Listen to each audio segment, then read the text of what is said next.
Welcome to simple study all channel. இன்றைக்கி நம்ம சேனலில் பார்க்க போகிற டாபிக் என்ன அப்படின்னு பார்த்தீங்கன்னா, த சார்ட்டர் ஆக்ட் ஆஃப் 1669 தான் பார்க்க போகிறோம். ஏற்கனவே நம்ம சேனலில் சார்ட்டர் ஆக்ட் ஆஃப் 1600 பார்த்தாச்சு, அதுக்கப்புறம் 1661 பார்த்தாச்சு. இந்த சார்ட்டர் வந்து ஒரு கண்டினியூட்டி பர்பஸ்க்கோசரம் தான் நம்ம பார்க்குறோம். ஏன்னா வந்து லா ஸ்டூடெண்ட்ஸாக இருக்கீங்க அப்படின்னும்போது political and constitutional history of இந்தியாவில் வந்து ஷார்ட் நோட்ஸில் கேட்கலாம். யூபிஎஸ்சியில் மாடர்ன் இந்தியன் ஹிஸ்ட்ரிக்கு ப்ரிலிம்ஸில் வந்து இது வந்து 1 மார்க்கில் வர்றதுக்கு எம்சிக்யூ வர்றதுக்கு சான்ஸ் இருக்குது. மற்றபடி I won't say it's really very important, but for continuity purpose இந்த சாப்டரை வந்து நம்ம பார்ப்போம். இந்த சாப்டருடைய டீட்டெயில்ஸை பார்க்குறதுக்கு முன்னாடி இதோடைய ப்ரீஃப் ஹிஸ்ட்ரி வந்து நம்ம பார்ப்போம். ஓகேவா? இன் 1661 வந்து கிங் சார்லஸ் II ஆஃப் இங்கிலாண்டும் கிங் ஆஃப் போர்ச்சுகலும் வந்து ஒரு ட்ரீட்டி வந்து ஃபார்ம் பண்ணுறாங்க. அந்த ட்ரீட்டியோடைய பேர் என்ன அப்படின்னு பார்த்தீங்கன்னா, treaty of alliance or marriage treaty. இந்த ட்ரீட்டி படி கிங் சார்லஸ் II வந்து கேத்ரின் ஆஃப்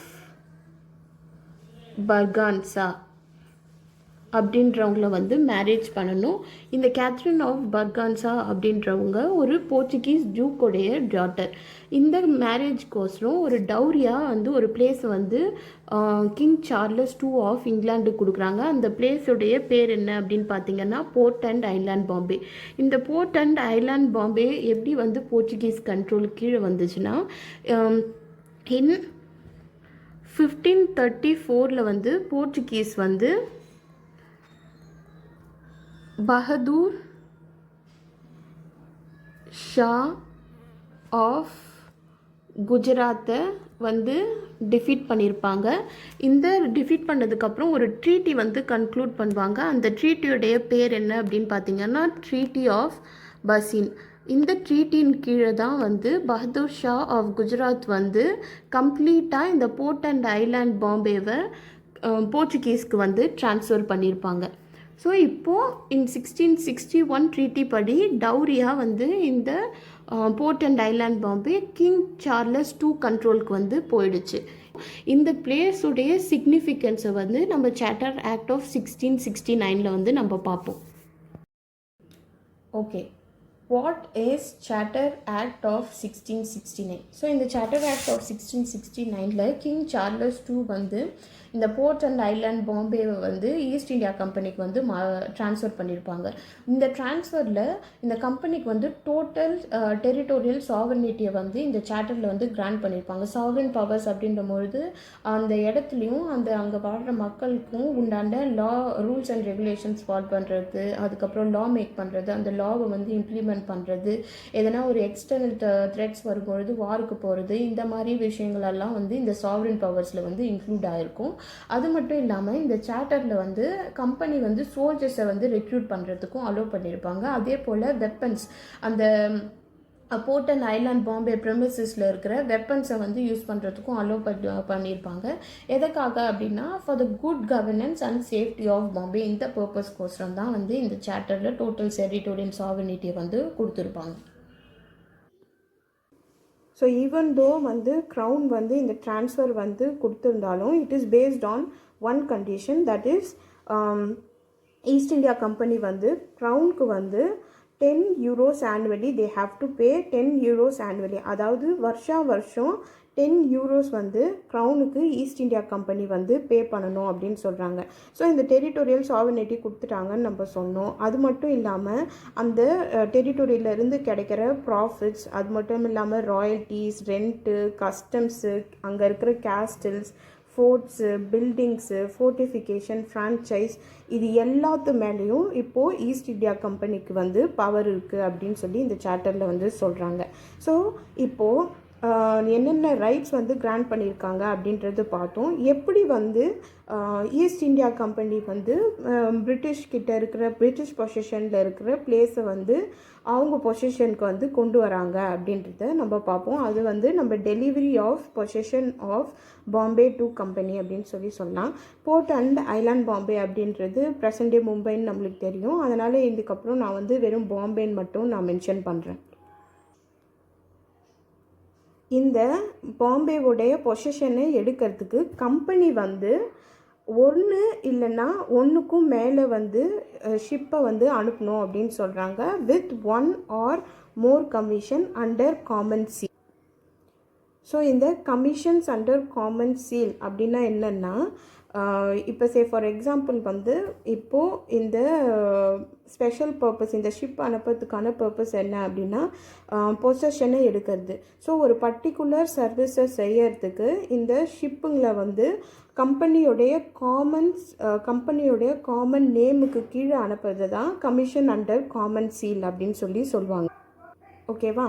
ஒன்ஸ் வந்து இந்த ஷிப் வந்து அதோடைய ரெக்வயர்டு டெஸ்டினேஷனை வந்து அடைஞ்ச பிறகு அங்கே அந்த பாம்பேயில் இருக்கிற ஆல் வார் அம்யூனிஷன்ஸ், அது மட்டும் இல்லாமல் whatever things that are present in the premises, it has to be handed over to the appointed member of the company. So அங்கே இருக்கிற எல்லா வார் அம்யூனிஷன்ஸ், அது மட்டும் இல்லாமல் வேறு எதெல்லாம் இருக்கோ அந்த எல்லாத்தையுமே அந்த கம்பெனி அப்பாயிண்ட் பண்ண பர்சனுக்கு வந்து டெலிவர் பண்ணணும் அப்படின்னு சொல்கிறாங்க. இந்த ப்ராசஸ் ஆஃப் பொசஷன் முடியறது வரைக்கும் என்னென்ன எக்ஸ்பென்ஸ் எல்லாம் வருதோ அந்த எக்ஸ்பென்சஸ் எல்லாமே வந்து க்ரௌனே வந்து ஏற்றுக்கும் அப்படின்னு சொல்கிறாங்க. ஒன்ஸ் இந்த ப்ராசஸ் மொத்தம் கம்ப்ளீட் ஆன பிறகு we can conclude that the Bombay வந்து கம்ப்ளீட்டாக வந்து ஈஸ்ட் இந்தியா கம்பெனி கிட்ட ட்ரான்ஸ்ஃபர் ஆகிடுச்சு அப்படின்னு சொல்லலாம் அப்படின்னு சொல்லியிருப்பாங்க இந்த சாப்டரில். இப்போ நம்ம டெலிவரி ஆஃப் பொசஷன் வந்து கம்ப்ளீட் பண்ணிட்டோம். நெக்ஸ்ட் வந்து இந்த சாப்டருடைய மேஜர் அவுட்கம்ஸ் பற்றி பார்ப்போம். ஃபர்ஸ்ட் மேஜர் அவுட்கம் அப்படின்ற பொழுது அப்சல்யூட் சார்பிலிட்டி. ஏற்கனவே நம்ம சொன்ன மாதிரி இந்த சாப்டர் வந்து ஈஸ்ட் இந்தியா கம்பெனிக்கு அந்த போர்ட்ஸ் அண்ட் ஐலாண்ட் பாம்பேவை கண்ட்ரோல் பண்ணுறதுக்கு ஃபுல் பவர் வந்து கொடுத்துருப்பாங்க அப்படின்னு சொல்லியாச்சு. நெக்ஸ்ட் வந்து என்ன சொல்கிறாங்கன்னா, this chapter allowed the inhabitants to follow Roman Catholic religion according to Treaty of Alliance that was already signed between the Portugal and Britain. So இந்த treaty of alliance or the marriage ட்ரீட்டியில் என்ன சொல்லியிருப்பாங்கன்னா, அங்கே வாழக்கூடிய அந்த பாம்பேயில் வாழக்கூடிய Portuguese people அதை வந்து ரோமன் கேத்தோலிக் ரிலீஜனை வந்து ஃபாலோ பண்ணுறதுக்கு பிரிட்டன் வந்து அலோவ் பண்ணணும் அப்படின்னு சொல்லியிருப்பாங்க. இந்த ரிலீஜன் வந்து போர்ச்சுகீஸ் பீப்புள் வந்து ஃபாலோ பண்ணுற மேஜர் ரிலீஜன். ஸோ ஒன்ஸ் இந்த மாதிரி இந்த ட்ரீட்டி ஆஃப் அலையன்ஸில் ஏற்கனவே இந்த ப்ரொவிஷன் இருக்கிறதுனால ஈஸ்ட் இந்தியா கம்பெனிக்கு ட்ரான்ஸ்ஃபர் பண்ணும்பொழுது பிரிட்டிஷ் க்ரௌன் வந்து அங்கே இருக்கிற இன்ஹாபிட்டன்ஸ் அந்த ரிலீஜனை இப்போவும் கண்டினியூ பண்ணுறதுக்கு அலோவ் பண்ணணும் அப்படின்னு சொல்லியிருப்பாங்க. இதை ஒரு கண்டிஷனாக வந்து பேஸ் பண்ணியிருப்பாங்க.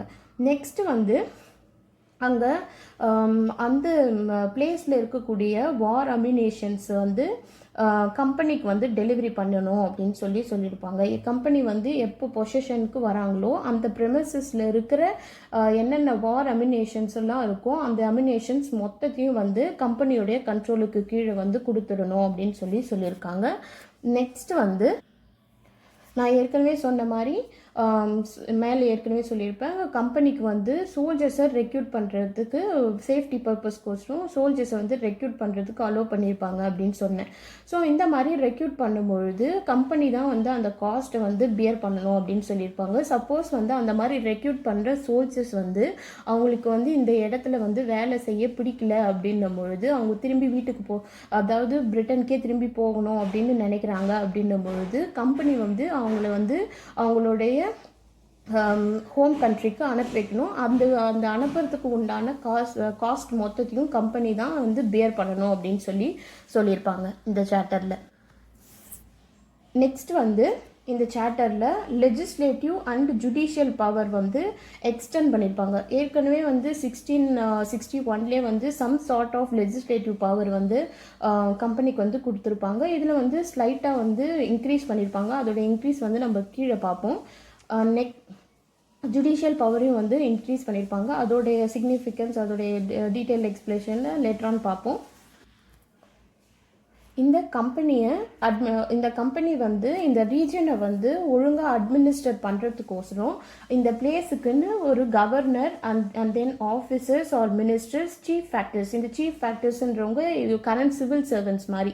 So chief factors or other factors agents இவங்க எல்லாரையும் வந்து இந்த பிளேஸ் அட்மினிஸ்டர் பண்ணுறதுக்கோசரம் அப்பாயிண்ட் பண்ணலாம் அப்படின்னு சொல்லி இந்த சாப்டரில் சொல்லியிருப்பாங்க. நெக்ஸ்ட் வந்து இந்த எனி பர்சனை வந்து எதனா ஒரு பர்சன் வந்து இந்த பிளேஸுக்கு வந்து ஸ்பெஷல் லைசன்ஸ் இல்லாமலையோ இல்லை அனாயன்ஸ் அங்கே வாழக்கூடிய பீப்புளுக்கு வந்து அனாயன்ஸ் ஏற்படுத்துறதுக்கோ வந்தாங்க அப்படின்னும் பொழுது கம்பெனி வந்து அந்த பர்சனை வந்து டிடைன் பண்ணலாம், இல்லை அவங்க மேலே வந்து ஃபோர்ஸை வந்து யூஸ் பண்ணலாம் அப்படின்னு சொல்கிறாங்க.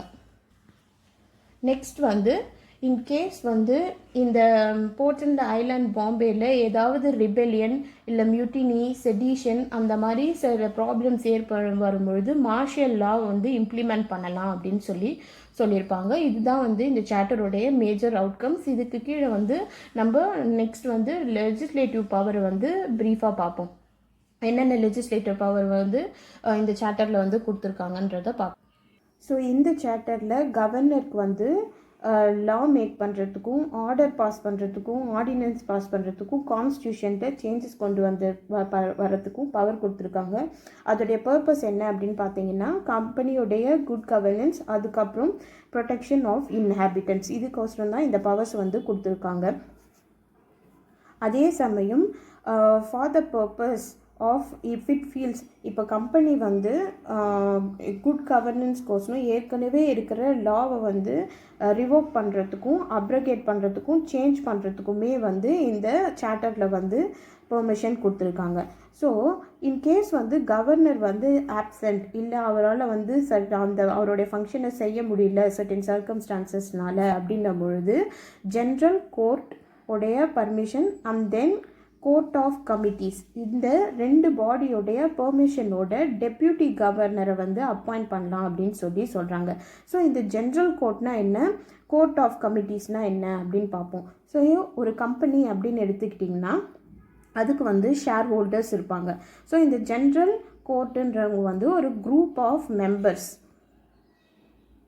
ஸோ இந்த குரூப் ஆஃப் மெம்பர்ஸ் இவங்க யாரை வந்து ரெப்ரசன்ட் பண்ணுறாங்க அப்படின்னு பார்த்தீங்கன்னா கம்பெனியோடைய ஷேர் ஹோல்டர்ஸை வந்து ரெப்ரசன்ட் பண்ணுறாங்க.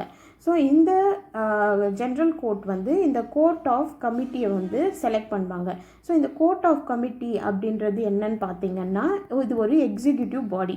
ஸோ இவங்க தான் வந்து கம்பெனியோடைய மேஜர் டிசிஷன்ஸை வந்து எடுப்பாங்க. அதே போல் டே டு டே ஃபங்க்ஷன்ஸையுமே வந்து இந்த கோர்ட் ஆஃப் கமிட்டி தான் வந்து பண்ணுவாங்க. ஸோ ஒரு கவர்னர் வந்து சப்போஸ் டெப்யூட்டி கவர்னரை அப்பாயிண்ட் பண்ணணும் அப்படின்னும் பொழுது இந்த general court and then court of committees இவங்க மூலயமா தான் வந்து அவங்க வந்து அப்பாயிண்ட் பண்ண முடியும் அப்படின்னு சொல்கிறாங்க இந்த சாப்டரில். நெக்ஸ்ட் வந்து பனிஷ்மெண்ட்ஸ் பற்றி பார்ப்போம். ஸோ பனிஷ்மெண்ட்ஸ் அப்படின்னு சொன்னாலே it's a method of administering a justice. So என்னென்ன ஃபார்ம்ஸ் ஆஃப் பனிஷ்மெண்ட் வந்து கொடுக்கலாம் அப்படின்னு இந்த சாப்டரில் வந்து எக்ஸ்பிளைன் பண்ணியிருப்பாங்க. ஏற்கனவே வந்து இந்த சார்ட்டர் ஆக்ட் ஆஃப் 1661 வந்து ஹினியஸ் அஃபென்சஸ்க்கு வந்து பனிஷ்மெண்ட்லாம் கொடுக்கலாம் அப்படின்னு சொல்லியிருப்பாங்க. இந்த சாப்டரில் வந்து இன்னும் கொஞ்சம் என்னென்ன மாதிரியான பனிஷ்மெண்ட்ஸ் கொடுக்கலாம் அப்படின்றது வந்து எலாபரேட்டாக சொல்லியிருப்பாங்க. அது வந்து பெயினை வந்து இன்ஃப்ளிக்ட் பண்ணலாம், ஃபைன் இம்போஸ் பண்ணலாம், இம்ப்ரிசன்மெண்ட் ஆஃப் பாடி, அதாவது அந்த பர்சனை வந்து இம்ப்ரிசன் பண்ணலாம், அண்ட் தென் டெத் சென்டென்ஸ் வந்து கொடுக்கலாம். அதே நான் ஏற்கனவே சொன்ன மாதிரி என்எஸ் அஃபென்சஸ் வந்து ஏற்கனவே சார்ட்டர் ஆக்ட் ஆஃப் 1661 வந்து டெத் பனிஷ்மெண்ட் கொடுக்கலாம் அப்படின்ற பவர் வந்து கொடுத்துருப்பாங்க. இந்த இதில் வந்து இந்த பர்டிகுலர் இன்ஹாபிட்டன்ஸுக்கு வந்து சொல்லியிருப்பாங்க. ஸோ இதுக்கும் அதுக்கும் என்ன டிஃப்ரென்ஸ் அப்படின்னு பார்த்தீங்கன்னா அதில் வந்து கம்பெனி செட்டில்மெண்ட்ஸில் வாழ்கிறவங்களுக்கு மட்டும்தான் வந்து பனிஷ்மெண்ட் கொடுக்க முடியும். இது அப்படின்னும்பொழுது இது வெறும் செட்டில்மெண்ட்ஸ் இல்லை, இட்ஸ் ஒரு மேஜர் ஏரியா. இப்போ இதில் வந்து மேஜர் ஏரியான்னும் பொழுது இது செட்டில்மெண்ட்டை விட பெருசாக இருக்கும். It's more or less like a country of its own. அதனாலன்றது இதுதான் ஒரு ஸ்லைட் டிஃப்ரென்ஸ் பனிஷ்மெண்ட்டில். நெக்ஸ்ட் வந்து ஜுடிஷியல் பவர். என்னென்ன ஜுடிஷியல் பவர் கொடுத்துருக்காங்க அப்படின்றத பார்ப்போம். So as I have already said, general court இல்லை கோர்ட் ஆஃப் கமிட்டி இவங்க தான் வந்து ஜட்ஜஸையும் அதோடைய எய்டிங் ஆஃபீஸர்ஸையும் 2 பேரையுமே வந்து அப்பாயிண்ட் பண்ணுவாங்க. அந்த ஜட்ஜஸ்க்கு என்ன பவர் அப்படின்னு பார்த்தீங்கன்னா award process, hold please, judge and determine all action, suits and causes.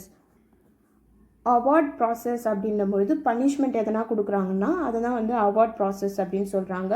Hold plea அப்படின்னா என்ன பிரச்சனை அப்படின்றத வந்து ஹியரிங், கோர்ட் ஹியரிங் சொல்லுவாங்கள்ல, அதை தான் வந்து ஹோல்டு ப்ளீ அப்படின்னு சொல்கிறாங்க.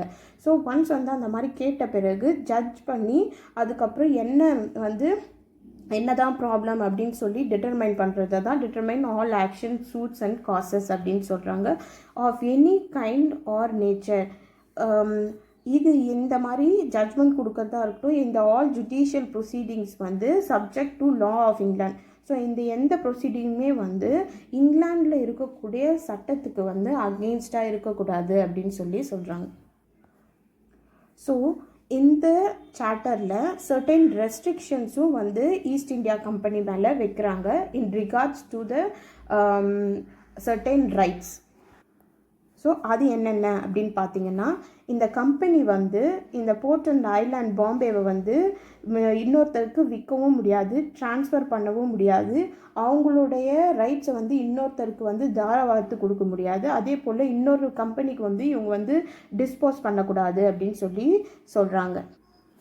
அது ஹோலாகவும் பண்ணக்கூடாது, இல்லை பார்ட் ஆஃப் த ரீஜனையும் இந்த மாதிரி பண்ணக்கூடாது அப்படின்னு சொல்லி ரெஸ்ட்ரிக்ஷனை வந்து ப்ளேஸ் பண்ணுறாங்க. ஸோ இதுதான் இந்த சார்ட்டர் ஆக்ட் ஆஃப் 1669. ஸோ உங்களுக்கு வந்து அண்டர்ஸ்டாண்ட் ஆகிருக்குன்னு நினைக்கிறேன். இந்த வீடியோ உங்களுக்கு பிடிச்சிருந்தா லைக் பண்ணுங்கள், கமெண்ட் பண்ணுங்கள், ஷேர் பண்ணுங்கள், மறக்காமல் சிம்பிள் ஸ்டடி ஆல் சேனலுக்கு சப்ஸ்கிரைப் பண்ணுங்கள். இந்த டாப்பிக்கோடைய நோட்ஸை கமெண்ட் அண்ட் டிஸ்கிரிப்ஷன் பாக்ஸில் லிங்க் கொடுத்துருக்கேன், மறக்காமல் போய் செக் அவுட் பண்ணி பாருங்கள். தேங்க்யூ.